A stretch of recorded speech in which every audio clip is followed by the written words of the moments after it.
Welcome back, everyone, to Confessions of a Loveaholic. I am your host, Emmy Hernandez, and I have an amazing guest with me today. Her name is Kimberly Parker, and let me tell you all about her and why I invited her to the show.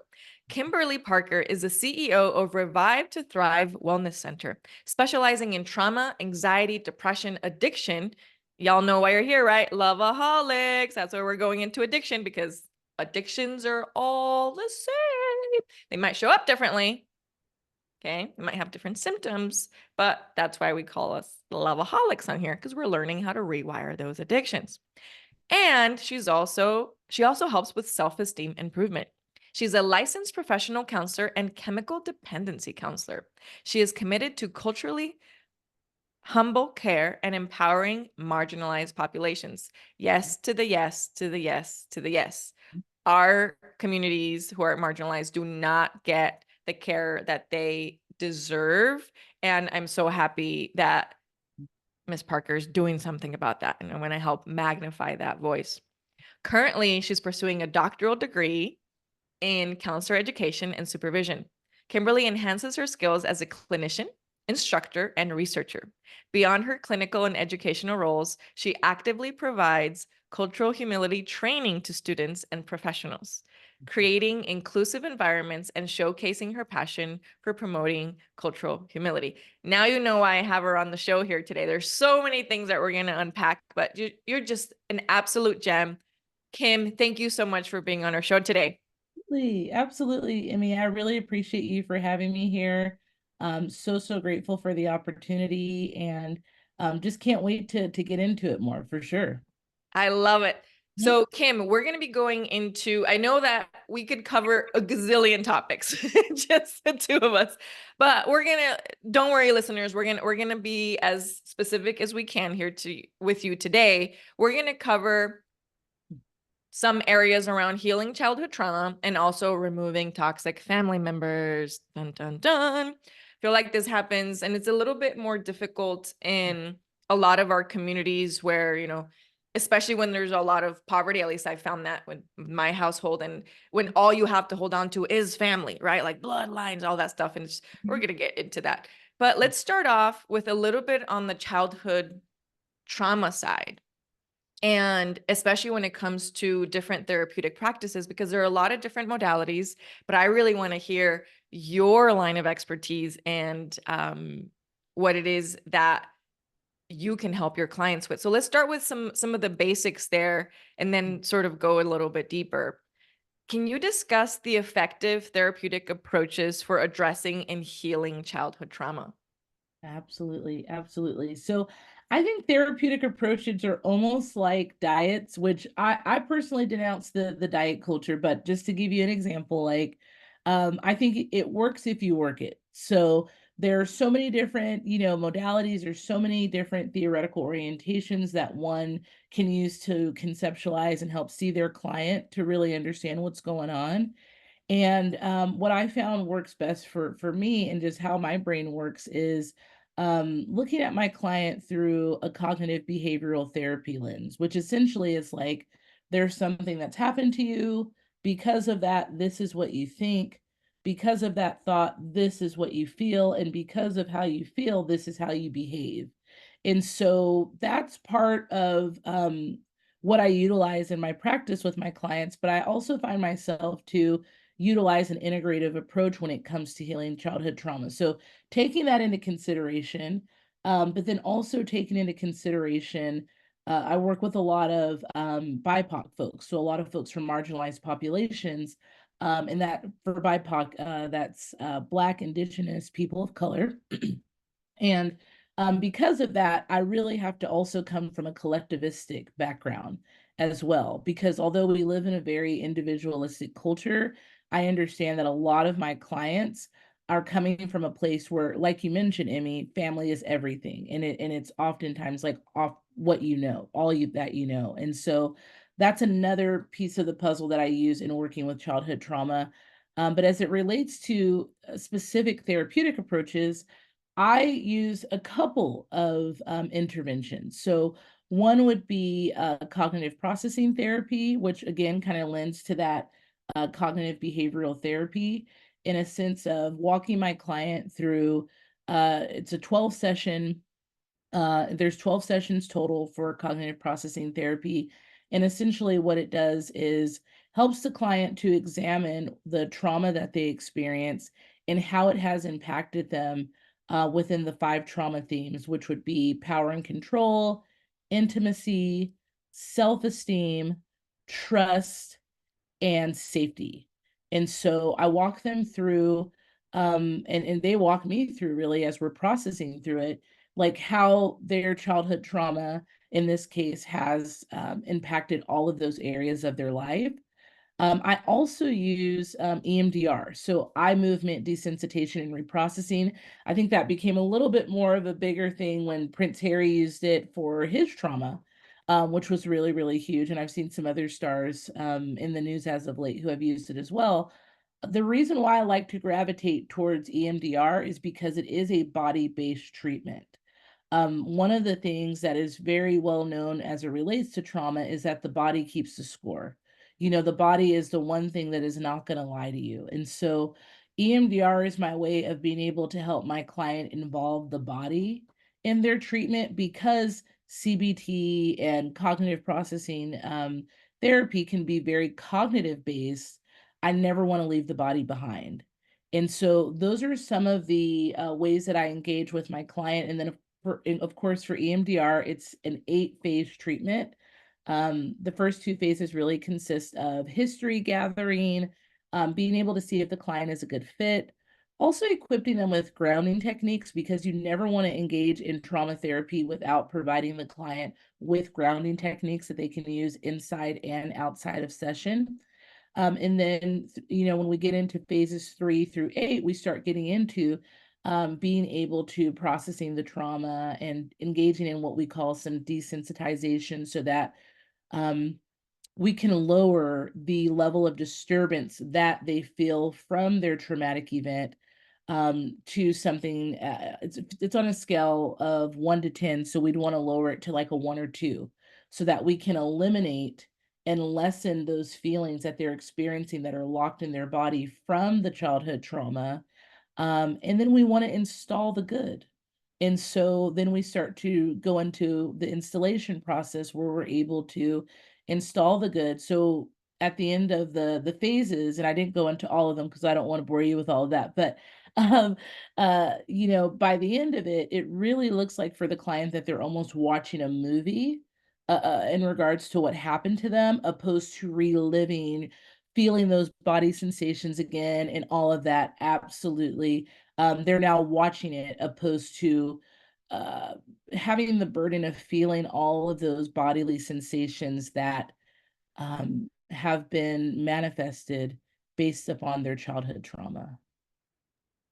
I absolutely love that, Kim. I am so happy that we're discussing this. Yeah. And for those of you listening, you've heard me discuss before, just like in every profession, there are people who are really good at it and really bad at it. And I have encountered some therapists that are really bad at their job. And I have encountered some therapists that are really good at their job. And I can tell you that Kim knows what the beep she's talking about. And I can tell you for multiple reasons. Okay. So again, on the front around you just describing, because it's the same way that I do my modality with my clients around, like, you still have the memory of what happened, but it does not, it no longer has any emotional or physiological hold on you, and your body does no longer reacts, right? So it's not about like doing a full wipe clean of like, oh, now you don't remember how to tie your own shoelaces kind of thing, because that's dangerous, right? It's like they have the movie, but they're now a third party observer, and they're just like, oh, okay, cool. Like that is a movie, right? I'm seeing it, but I'm no longer living it and reliving it. And so often a lot of therapists who are not gone into trauma informed things keep making their clients relive everything over and over again. And I'm like, oh my God, you are making this worse for them. Anyway, I'm ranting right now, but I'm so happy to hear your modalities Mhm. and how you're helping your clients. Absolutely. And I mean, you're spot on. You are so spot on. I think it's so important that we get outside of that cycle of just repeating and repeating and repeating. I mean, that is so incredibly traumatic for the client. It's just re traumatizing them truly. And so, absolutely breaking out of that, reliving the story and being able to be an observer at that point, it feels so different. It feels so very different. It really does. And you're right, it does re-traumatize them. And this is why you hear of people being in therapy for 10, 15, 20 years and not getting better. I'm sorry, but that's not the purpose of therapy, at least not in my world and not how I help my clients. Like there Mhm. has to be progress towards a specific goal. It's not just, and for me, it's not healing for healing's sake because the brain and the body doesn't recognize healing for healing's sake. Most people that come to me, it's because they want some sort of goal in their life that they can't seem to attain. So then we go through the healing work because now they know that they're progressing towards that goal. How do you, I'd love your insights on that. Yeah, yeah, absolutely. So, well, can you repeat the question? I want to make sure that I got it Yeah, completely. no, I'd love to hear from your perspective Okay. how it works with your clients because it wasn't even really a question. Yeah. For me, when people come to me, Hmm. we don't really work on what I call healing for healing's sake, right? Yeah. So Okay. I see a lot of people who get stuck in like, I need to heal X, Y, and Z. I need to heal X, Y, and Z, and they sort of go down a rabbit hole of like, I need to heal my self-esteem. I need to heal my self-confidence. And I always take them towards like, okay, what is your intention with this, right? Like, what is it that you actually want in life? And let's work backwards from that because I find that when people want to do healing work just for the sake of it because they think they have to keep working on it, and that can be years and years and years and years and years and years. And the thing is, something like as an example of like, oh, I mean, I don't ever want to be nervous on stage when I speak. Mm, That's almost basically, I'm not going to say impossible, but I still get nervous. That doesn't mean that I'm sabotaging myself. That just means that there's another up level there, the level of excitement there, right? So I'd love to hear from you. How do you walk your clients through like, hey, you're not really like, mhm. because when we affirm that someone is broken, if they feel broken, it just makes it worse, right? So it's like, honey, baby, you're not broken. There's some things that aren't serving you. Let's address those and let's move forward. So I'd love to hear how do you get your clients Mhm. to then, and how are you proving their progress so that they can see themselves? Yeah, absolutely. Absolutely. I think that's such a great question, Emmy, because you're right. I think many of folks do come to counseling thinking that they're broken. And I think that's just based upon societal stigmas and things of that nature. But also, we're living in the age of social media. So they see a lot of their friends doing this and getting married. I mean, I hear about comparisons almost all week long when working with my clients. And so I think it's really about coming to that understanding of you're not broken.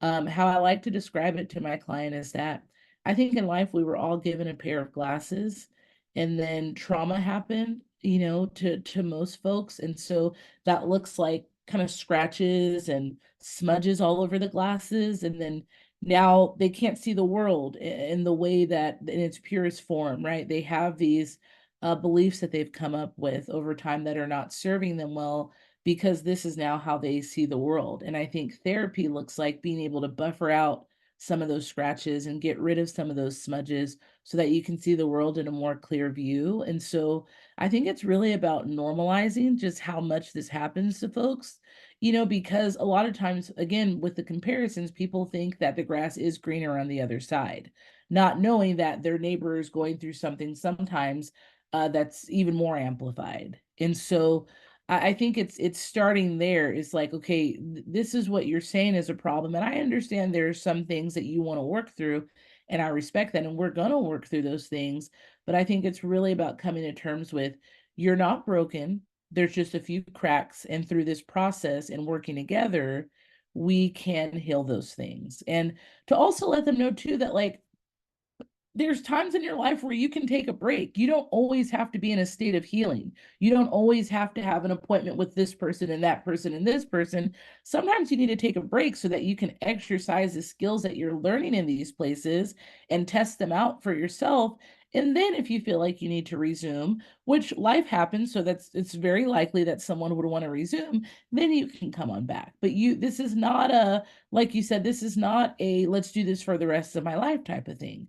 I think that would be that is negligent on behalf of the clinician. And so, yeah, those are just a few thoughts that come to my mind on that topic. Wow. I just love the truth that you're speaking and the advocacy for the client.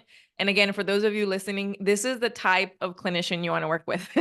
This is the kind of expert you want to work with, someone who is going to be present with you and getting you towards a goal of you not having to rely on the therapist and the clinician. Are they disappearing from your life? No, that's not what she's saying. But what we are saying is that we are here for you when you need us, but we are saying it's our job to make sure you don't need us every single day and for the rest of your life. Like, are there going to be spurts? Absolutely. And this actually goes back to something you brought up earlier that is like drilled in my brain that I wanted to make sure we came back to. You said that you help your clients with grounding techniques so that they learn what to do when they're not in session with you. And I need you to hear me on this. For those of you who are listening, this is advanced. And what I mean by this is that almost soon to be Dr. Parker, because she's working on her PhD, right? Like, you saying that makes me so happy. And I want you to know why. I hear and see so many therapists who are doing a lot of damage to clients by making sure that the only time they get help is when they're in session. And maybe that only like half the help, right? And I love that you're talking about like, no, your job is to give them the tools and the resources in session that then they can go use out in the world and integrate and implement in the world. Um, so that they don't feel so alone and they don't have to be basically on like a crisis leash with you, right? So I'd love to hear what are some of those grounding techniques and anything else you want to share on that. It just resonated with me so Yes. fondly that I wanted to make sure we came back to that. Absolutely. I mean, yeah, because the thing is like, you're totally right. I want my clients to work me out of a job, essentially. I want them to work me out of a job. Now, there's still tons of billions of people here on the planet, right? So, like, the clients will still come in, but for that specific client, I like to tell them the goal is for you to become your own therapist. I also like to tell my client that I really go by an 80-20 rule. And so I think 20% of the magic happens in the counseling room when we're meeting together for 53 minutes a week. And the other 80% of the magic happens outside of session. What are you practicing when we're not together? I think that is really what makes it count. And so as far as grounding techniques, I always love to involve the body. So anything that is related to breathing techniques, that's something that I find to be really helpful for clients.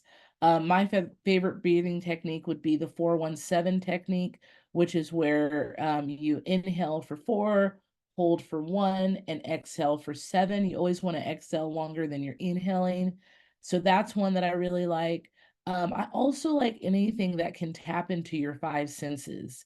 And so anytime that you can just stop for a moment and be able to observe within yourself and outside of yourself, what is it that you're smelling? What is it that you're tasting?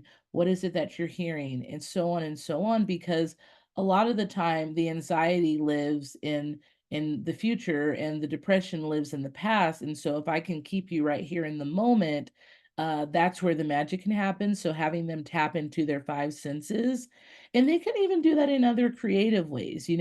Dialectical behavioral therapy, they have a technique called distract, self-soothe, and improve. And so there's techniques that you can do to distract yourself in a healthy way, ways that you can self-soothe to be able, and with that, you're bringing in the five senses. So lighting candles, taking a hot bath, eating your favorite meal, things of that nature.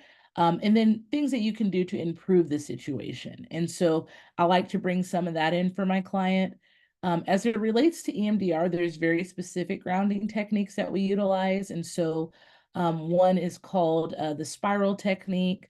One of my favorites and a client favorite is the container. That's where we contain all of those childhood trauma, and we can contain anything there. It doesn't have to be just childhood trauma, but we contain all of the negative life events, or as many as possible that they can think about can go in there. And even the ones that they can't remember, it's just enough to know that those items are going into the container. So that's more of a visualization technique that I utilize with my clients, and they do utilize it outside of session as well. Another favorite of mine is the light stream technique. That's another EMDR grounding technique. And I actually found a really, really good one on YouTube. So I have some clients who actually use that outside of session. And with that light stream technique, they're targeting something that is disturbing them at that moment. And then they're bringing in a healing light to penetrate and permeate that thing that is causing them distress at that moment. And so they're really healing themselves through that really cool process. So those are just some to name a few. But if you notice, I really like to use techniques that, again, involve the body. Absolutely love that. Thank you so much for sharing those grounding techniques. And I'm a huge fan of everything that grounds the body as well. As we know, everything is connected, mind, body, soul. Yeah. So we can go into that for the next 3 hours. Mhm, mhm, Um, and I want to get into something that is directly correlated with childhood trauma. And let's get into talking about toxic family members. mhm, mhm, So, Kim, how can therapy support individuals in setting healthy boundaries with toxic family members? mhm. Absolutely. So I think it's extremely helpful, and how this kind of all came about, Emmy. I just notice like the type of clients that gravitate toward me, and oftentimes they're based upon my own lived experiences. Not always, because I cannot say that I've been through anything and everything that my client has been through, but I think it's very common for a lot of folks that they have unhealthy family members or toxic family members, and so yes, I noticed that a lot of my clients were gravitating toward me were coming from dysfunctional families, and I myself came from a family that had a lot of dysfunction as well. And having a family member that has some struggles with addiction, and then knowing the impact of that, including the childhood trauma that we were just touching on that topic there a moment ago. And so what I learned about my client is also something very true for me, is that I very much so still love my family members. And so some of the work that we talk about is I love my family member, especially because we're coming from this collectivistic, oftentimes person of color background. I want to still keep them in my life, and I'm trying to work on being my healthiest and highest self. So how do I integrate the two? And so I think therapy has been extremely helpful for my clients who are coming from that lens. And sometimes they do have to completely remove them. I've absolutely had that happen, especially in moments where the family member engaged in some type of abuse. Sometimes removal is absolutely the route that we go. But I think with my client, how I can support them in this. And it's first and foremost teaching them what the heck a boundary is. A lot of the time that's where we start off, is what is a boundary and the various types of boundaries. We have our physical boundaries, we have our emotional boundaries, so forth and so on. And so I think a lot of the work in how I support clients starts off with psychoeducation, just really educating them on the terminology and the tools, um, and then being able to hold them accountable in doing these things, which I practice a lot of patience, because I know I myself, I went to a therapist once before, and in the first session, she was telling me to set boundaries. And I'm like, hey, lady, you don't know me from a can of paint. I love my family. I want to keep them in my life. But yes, we do have some behaviors that we need to disengage from. And I think that also stems from the clinician needing to be well versed in how people like me, people who look like me, engage in family. Which we know that Black is not a monolith, or any culture is not a monolith, right? However, it is important to know more about that collectivism background. And so, yes, in regards to going back to the question, supporting my client, it's about educating them, talking about what do these goals look like. Oftentimes, we even do like plans. So they're, especially around Christmas, in the holidays, rather, the holiday season, we were doing a lot of planning for, okay, if this happens, how can you respond as your highest self? And then I also normalize for them that sometimes they're not going to show up as their highest self. Sometimes they are going to go off the handle a little bit. And that's okay too, because again, I like to kind of go by a 70-30 rule. If you're practicing the skills that you're learning in session about 70% of the time, and then 30% of the time you're showing up maybe as the self that you're not as proud of, like that is still good. And for my type A people, they don't always like that ratio that I give them, but I'm like, I'm also being realistic because we're human, right? And so yeah, I think it's a lot about educating them, talking about what their goals are for how they want to engage with their family, and then holding them accountable as well as supporting them when things don't go well. I absolutely love your ratios, and 100% agree with not just doing the ratios, but the percentages you give right now, 70-30, and previously the 80-20, 100%. And I agree with that. And it's a pretty good ratio for life too. You know, when my clients come to me, are like, Emmy, I wasn't very productive today, or like last week, like was just horrible. And it's like, well, the problem isn't that you weren't productive. The problem is that you think you're supposed to be productive 100% of the time. And it's the judgment that comes with that that's actually hurting you. And then they, oh, like, were you resting? Yeah. Okay. Well, you were 100% productive and resting. Anyway, I'm gonna go off on another tangent, but I wanted to bring up a little bit around the family dynamics, right? Because you're so spot on. I the people that tried to work with me and didn't bother with asking curious questions and learning more about my cultural background, a lot of really, I wouldn't say they hurt me because I exited before they could hurt me, but they also didn't help me. And what I mean by that is I am white presenting. It's really, I am quite ambiguous. It's hard to understand by the way I look, like what culture I come from. A lot of people think that I'm Greek. And although that would be cool, I'm not. I'm very proud of my Mexican heritage. My parents are both from Mexico. My first language is Spanish. I didn't know I was Mexican until like second or third grade. I didn't learn English until I was in second or third grade. So my heritage and my cultural background is very much ingrained in the Mexican culture, the Mexican Catholic, deep-rooted, poor, okay, rural Mexico. And here's what happened. When I was accepted to university, it was not a moment of celebration in my household. I'm the oldest of 7 kids. So when I was 17 years old, in my house, getting accepted to a university that was 8 hours from home. I was born and raised in LA. Berkeley was in Northern California. It still is in Northern California. It was not a moment of celebration. It was a moment of terror for everyone involved, including myself. My counselors had to beg and plead with my mother to let me go. She refused.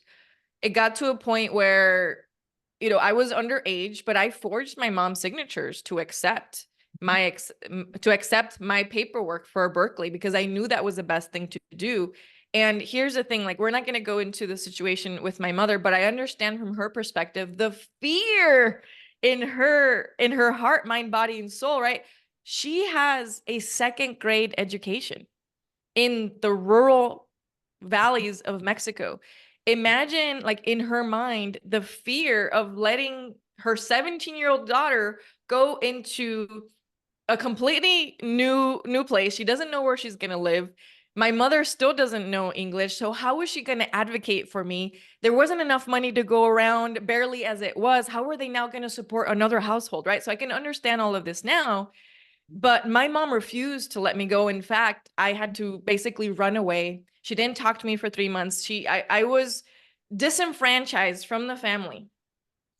And no one else understood, no one other than my fellow Mexican girls, and only even a small percentage of them, because a lot of their family members were like so happy and proud that now they were getting opportunities that they hadn't had, but that had not been my experience.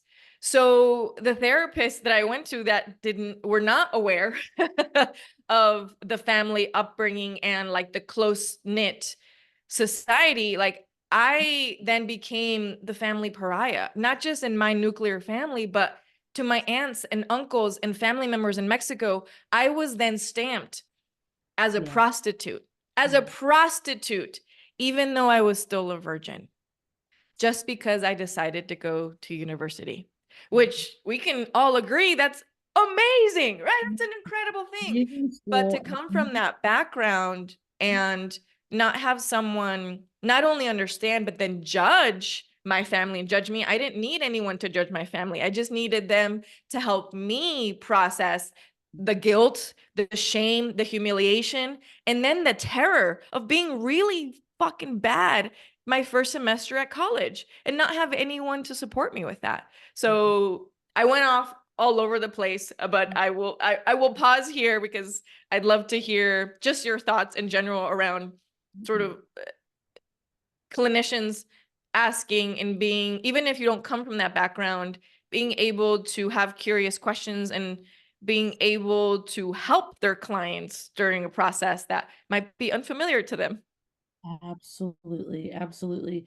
And Emmy, I just so appreciate you for what you've shared. I appreciate it so very much. You know, in being first generation, I think there's so much that comes along with that. And there's so much in regards to the like just thinking about intersectionality, your identities and how much that impacted your experience, both in life, but then also in the counseling room. And I think what I've come to the understanding of, and this has been huge for me because I didn't come to the understanding of this until the full understanding, I'll say, until I got into a doc program, was that um, the counseling field, the psychology field, social work, they're all embedded in Eurocentric values. And so, and then it go, it's such a multi-layered thing because especially now in learning how to be the educator, what I've come to the conclusion of is that the counseling theories are Eurocentric. So what we're learning in the books. In addition to that, the supervision models that we use as supervisors are embedded in Eurocentric values. And then research, a lot of the time, who's doing the research, who's accepting the article, very Eurocentric in that way as well.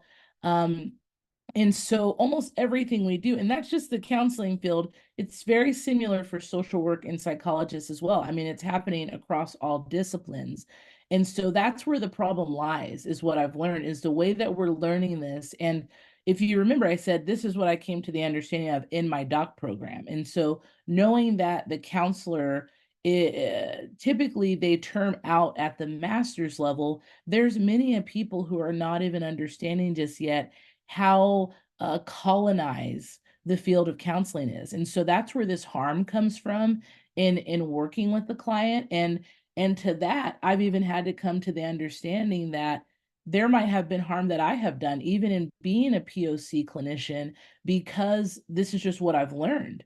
And so I'm very much so into the process of unlearning those things that are not helpful. And I can't say that it's not all helpful because we all need a baseline for things. However, the field of counseling, just counseling psychology in general, it was made for white people by white people. And I know that I'm not just working with white people or heteronormative people. Okay. And so I'm not, you know, there's just so much marginalization that comes up in my work and the people that I work with. So I think for clinicians, things that they have to kind of task themselves with is really coming to terms with coming to terms with what we've learned, how unhelpful and how harmful it can be, and then being willing to do the work to unlearn what doesn't serve us well while learning what does serve us well. And that's really the stage that I'm in right now as a clinician. I'm reading a book right now that's titled Decolonizing Therapy by Dr. Mullen. and it has been just tremendous. I mean, I'm only on chapter 4. This is actually my dissertation topic, as well as I'll be interviewing clinicians who are decolonizing their practices, because that's just how important it is. I mean, and it's a huge feat because, I mean, again, the roots of all of these disciplines, psychology, counseling, social work, they are all embedded in Eurocentric values.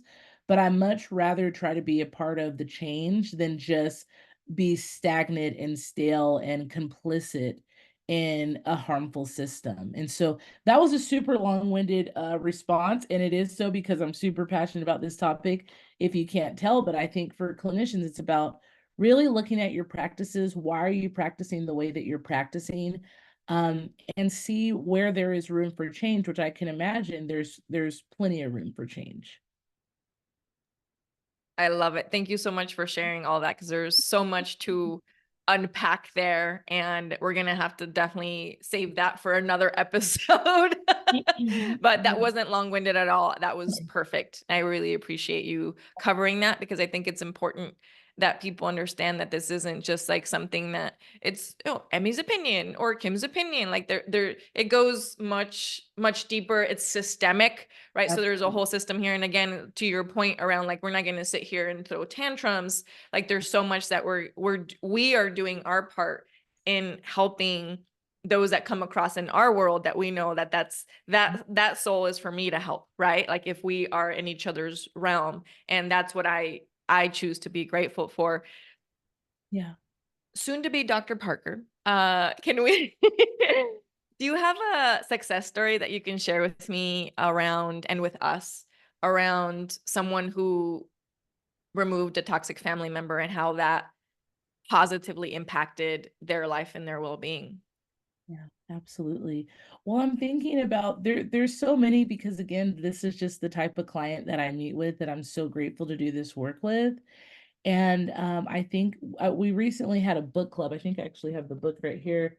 We were focusing on drama free. So it's a guide to managing unhealthy family relationships, written by Nedra Tawab. And if I'm mispronouncing her last name, I apologize. But we had a group specifically on that. And so there was someone in that group, and I can speak to this because it was a support group and not a therapeutic group. And so the rules about confidentiality are a lot different. But in that group, there was someone that I had been working with for some time, that was experiencing a lot of hardships with family and a lot of mistreatment. I'd even go as far to say verbal abuse, verbal and emotional abuse. And what I noticed by the end of the group, this person no longer lived with their family member. They had their own place for the first time in a really long time. They were also distancing themselves just because, again, of the ongoing abuse that they were experiencing, yet they found ways to still show up for little bits and pieces at a time, because there were still family members that they wanted to connect to. I guess I'll kind of, without going into too much detail. And so we found ways of like, okay, instead of going to the family function for the whole day, can you go stop, bring a dessert or something like that? Go for a moment so you still get to love on the people that you really want to love on, and then dismiss yourself once you reach that threshold, or once you've gotten close to it. And so again, because I have such a long history with this person, I want to say I initially met them, we're in 2004 right now. I want to say I met them in 2021. So being able to see the transformation over the past 3 years of, no, I'm not going to deal with that anymore. And this person having a very empowered, assertive attitude when before they were so passive and even avoidant a lot of times. I just found myself being extremely, extremely proud of that person, and still am today. And so yeah, that's just one person. I know you said one, so I wanted to. There's plenty that I could talk about, but just knowing how things were so dark and so grim and so hurtful and so painful for that person, that they found a way to balance the two, still loving on a few folks in the family that they wanted to love on, while distancing themselves to protect themselves and to respect themselves, which I think is the essence of setting boundaries with others. What a beautiful share and story. And I absolutely love that. I love that you gave them specific ways of going about it, and how to do the moments, and like bring the dessert, and like it is so important for us to have specific action steps. When people I always laugh, and this is again when people don't really truly understand how to do this work. They're like, well, you don't understand, just tell your mom you're not going for Christmas, or you don't understand, like it's so easy, like just set boundaries. Like, whoa, Yeah. whoa, whoa, whoa. It doesn't work Yeah. like that. Like, like No. we need more details, details, details. And speaking of details and how you can help people, can you Mhm. please share what is the best way for people to find out more about the work that you do, and how they can figure out how to contact you? Absolutely, absolutely. So I'm on a few different platforms. I am on Instagram. You can find me at Kimberly Parker _LPC. I'm also on Facebook. And it's set up through my business name. So Revive to Thrive Wellness Center. You can also email me directly from our website. So if you go to our website, that's www.revive, the number two, thrive wc.com. At the very top of the website, there's a hyperlink with my email address, and that'll come directly to me.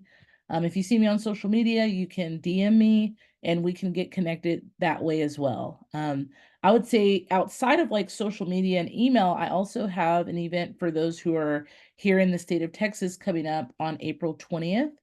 It is going to be a music therapy group that I'm really excited about, and we are going to be processing through the song 16 Carriages by Beyonce, which brings up a lot of these themes that we talked about today: resiliency, struggle, and really being able to kind of reimagine self. So, any Beyonce fans or just music fans who want to join me on April 20th in the Dallas area, I would love to meet folks in person as well. Thank you so much, Kim. You've been an absolute pleasure to have on our show. I really appreciate all of your wisdom, your details, your nuggets, and just your essence. I really, really, truly appreciate you sharing from your past and with your clients, because I think that's how we can all move forward together. And I look forward to continuing chatting and continuing to collaborate with you. Thank you so much. I really appreciate you. Absolutely. I mean, it's been such an honor and a pleasure for me to be here with you today. And I just thank you for providing this space and giving me part of your day today. I really appreciate it. Thank you. My pleasure. Remember, everyone who is a recovering loveaholic, you deserve safe love.